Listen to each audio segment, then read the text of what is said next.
probably fished somewhere between 35 and 40 different countries, and they all have their charm. To pick a best country to fish in would be impossible. But to pick the most beautiful one is relatively easy. The Maldives is at the top of my list.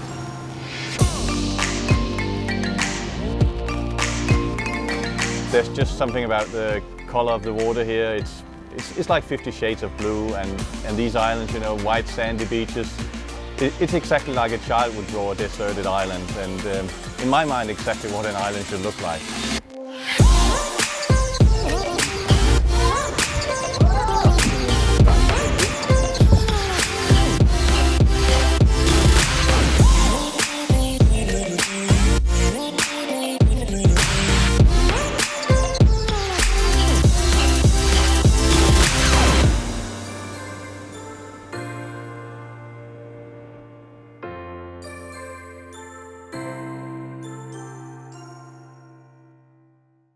With almost 1,200 islands and countless reefs, there are plenty of places to fish in the Maldives.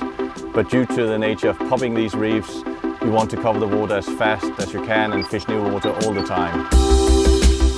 And that's really the key to fishing the Maldives.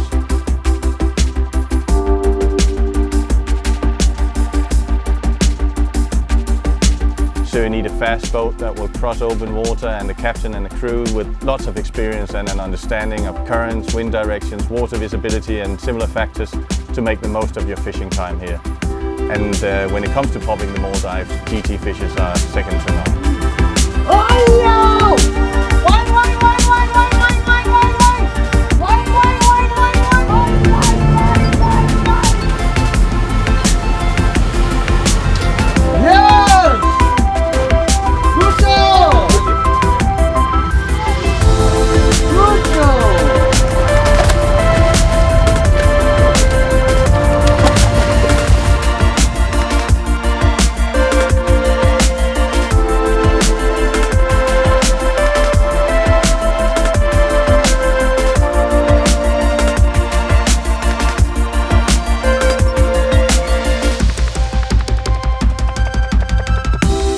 We basically fish two kinds of lures in the Maldives.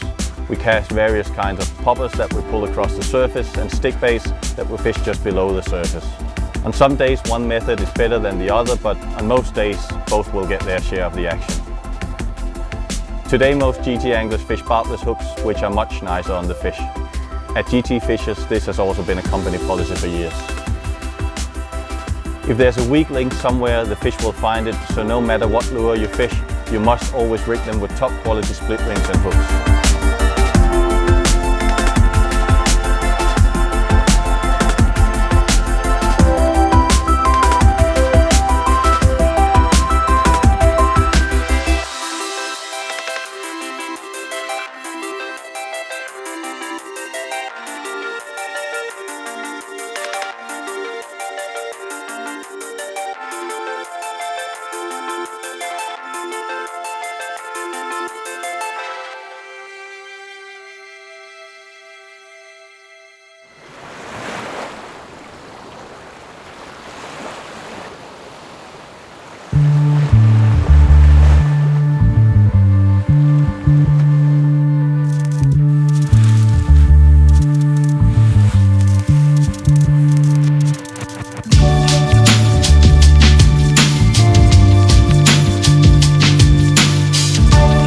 Sure, popping is in some ways a pretty macho sport.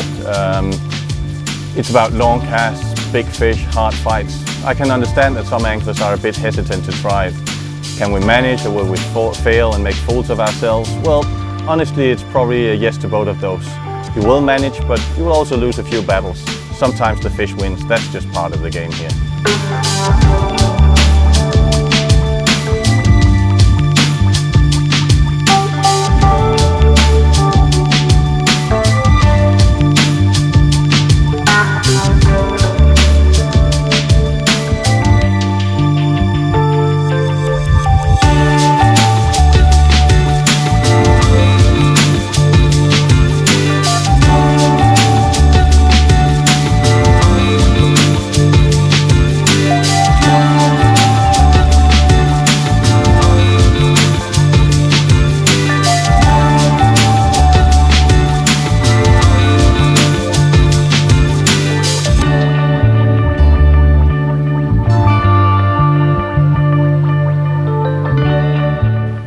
With this kind of fishing, you usually get out what you put in. You must be willing to cast as far as you can for hours on end. That's why we brought Jacob on this trip. He's a fishing machine who will make every cast as if it was his last, 100%, maybe sometimes even 105. Jacob is a pure fishing machine that will keep the rest of us on our toes if we want a bit of the action.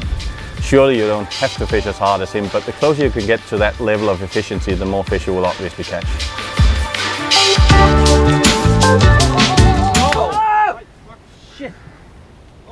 There's just so much raw power involved in every take or attack, as it's often called. It's really a combination of fear and excitement. These fish, they mean business. They attack to kill with everything they got, and there's just no comparison to anything else in fishing. Okay. For the exact same reasons that these takes are so exciting, there's always that little bit of fear involved.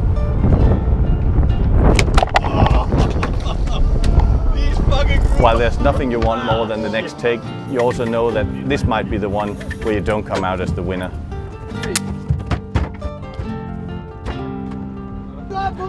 I'm not in the mood for telling you what happened. Okay. Your line might snap, your rod might break, you might fall over, all three at once.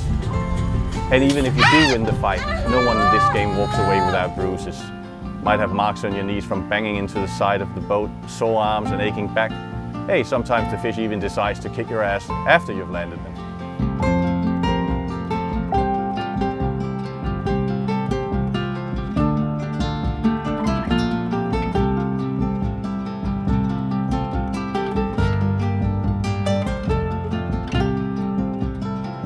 This particular week we were fishing with our Japanese friend Miki. She is 152 centimeters tall and frankly quite petite. If she can fight a big GT, and she surely can, you can most likely do it too. So even if you're not the local gym hero, that's not an excuse for not getting started on popping.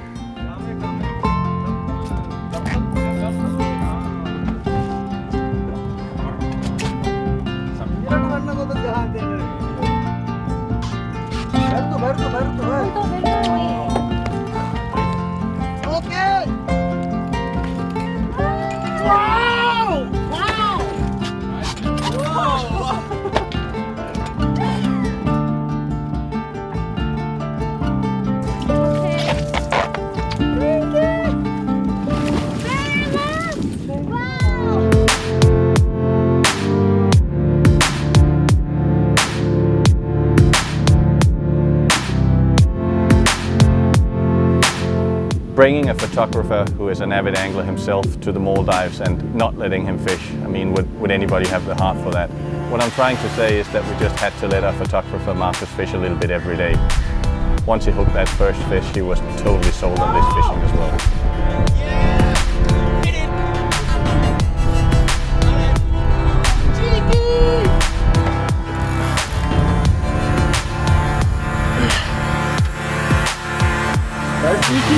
Late in the week we hit a slow day and I told him to start casting to help us break the ice. And he did. We were crossing a deep channel when his stickbait was brutally hit and the reel started screaming like crazy. Even bigger GTs rarely take so long runs on a hard drag, so we guessed it before we saw the fish. It was a dogtooth tuna. It was a great catch and popping tackle, and Marcus was over the moon.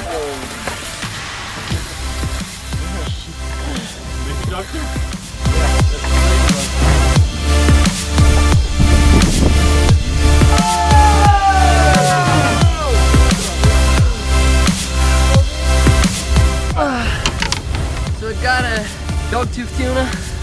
This is one of my heaviest fish I ever caught. Took so much line off their strike. And this one's gonna be dinner tonight. Barbecue.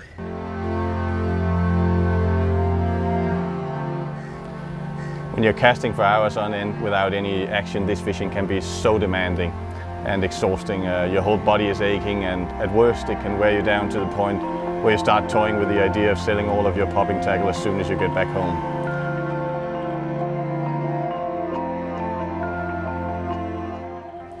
And then you finally get a take.